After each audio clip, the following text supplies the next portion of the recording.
ఏలూరు జిల్లా చింతలపూడి మండలంలో ఆధ్యాత్మిక వాతావరణం నెలకొంది. ఎర్రగొండపల్లి, మక్కినవారిగూడెం గ్రామాల మధ్య రామునిగట్టు వద్ద మహాప్రతిష్ఠ మహోత్సవానికి సన్నాహాలు పూర్తయ్యాయి.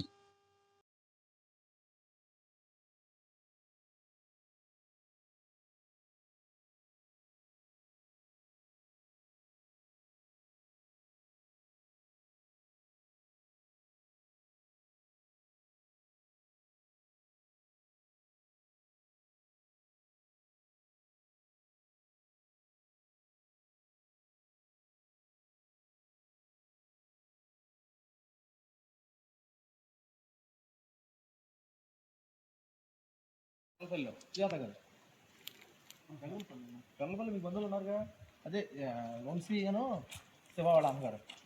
మా మేనత్త చుట్టాలే ఉండొచ్చుకుని ఓకే సార్. సంబంధించి జరిగేది 24, 25, 26.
విశ్వకర్మణే విశ్వకర్మ సమారంభం విశ్వరూపార్య మధ్యమం అస్మదాచార్య పర్యంతం వందే గురుపరంపం. ఏలూరు జిల్లా చింతలపూడి మండలం ఎర్రగుంటపల్లి గ్రామానికిను టీ నరసాపురం మండలం మక్కిరవారిగూడ గ్రామానికి మధ్యలో ఉన్నటువంటి రామునిగట్టు అనే పుణ్యక్షేత్రం ఉంది. ఈ పుణ్యక్షేత్రానికి వేలాది సంవత్సరాల చరిత్ర ఉంది. ఇక్కడ రాముడు అరణ్యవాస కాలంలో కొంతకాలం జీవించాడని, ఆయనచే ప్రతిష్ఠించబడిన పూజించబడిన శివాలయం కూడా కొండపైన ఉన్నది. ఈ ఆలయం చాలా ప్రసిద్ధి కలిగినటువంటి ఆలయం. ఇక్కడ శ్రీరామనవమి చాలా అద్భుతంగా జరుగుతుంది. చుట్టుపక్కల రాష్ట్రాల నుంచి కూడా వేలాదిగా 15,000 మంది వచ్చి శ్రీరామనవమి అద్భుతంగా చేస్తూ ఉంటారు.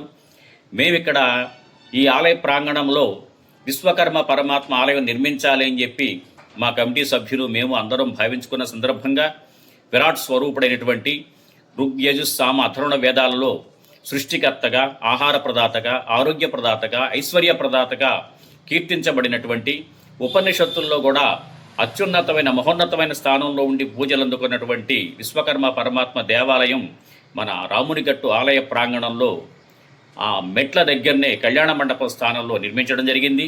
ఈ నెల అంటే ఫిబ్రవరి 24, 25, 26 తారీఖుల్లో త్రయాహినిక దీక్షతో ఈ కార్యక్రమాలు కొనసాగుతాయి. ఒంగోలు వాస్తవ్యులైనటువంటి బ్రహ్మశ్రీ గోనుగుంట నాగేశ్వర శర్మ గారి ఆధ్వర్యంలో యాజ్ఞిక బ్రహ్మ వైదిక విద్వన్మణి అయినటువంటి గోనుగుంట నాగేశ్వర శర్మ గారి యొక్క ఆధ్వర్యంలో ఈ కార్యక్రమాలు జరుగుతున్నాయి. కాబట్టి 26వ తారీఖున ప్రతిష్టా కార్యక్రమం జరుగుతుంది. విరాట్ విశ్వకర్మ భగవానుడు, గాయత్రీమాత, కామాక్షిమాత, భౌన విశ్వకర్మ ధ్వజస్తంభ ప్రతిష్ఠ కూడా జరుగుతుంది. అలాగే 26వ తారీఖున సుమారు 10,000 మంది వరకు అన్నప్రసాద వితరణ కూడా జరుగుతుంది. కావున 50 మంది భక్తులు ఈ కార్యక్రమంలో పాల్గొని ఈ కార్యక్రమాన్ని జయప్రదం చేసి ఆ భగవంతుని యొక్క అనుగ్రహాన్ని పొందవలసిందిగా ఉన్నాం. ఈ కార్యక్రమానికి మన ఏలూరు జిల్లా ఎంపీ గారైనటువంటి పుట్టా మహేష్ యాదవ్ గారు ముఖ్య అతిథిగా వస్తున్నారు. అలాగే మాజీ ఎంపీ కోటగిరి శ్రీధర్ గారు కూడా ముఖ్య అతిథిగా వస్తున్నారు. అలాగే మన ప్రస్తుత ఎమ్మెల్యే గారైనటువంటి సొంగ రోషన్ కుమార్ గారు, అలాగే పోలవరం ఎమ్మెల్యే అయినటువంటి చిర్రి బాలరాజు గారు కూడా వస్తున్నారు. అలాగే తపనా ఫౌండేషన్ వ్యవస్థాపకులు, బీజేపీ రాష్ట్ర ఉపాధ్యక్షులైనటువంటి తపనా చౌదరి గారు, గారపాటి సీతారామంజనయ్య చౌదరి గారు కూడా వస్తున్నారు. అలాగే 2 రాష్ట్రాల నుంచి చాలామంది ప్రముఖులు వస్తున్నారు. దీనికి విశిష్ట అతిథిగా శ్రీ రామడుగు నరసింహాచార్య స్వామీజీ కూడా వచ్చి వారి యొక్క ఆధ్యాత్మిక ప్రసంగాన్ని ఇస్తారు. కాబట్టి 50 మంది భక్తులు వచ్చి ఈ కార్యక్రమాన్ని తిలకించి తరించవలసిందిగా ప్రార్థిస్తున్నాం.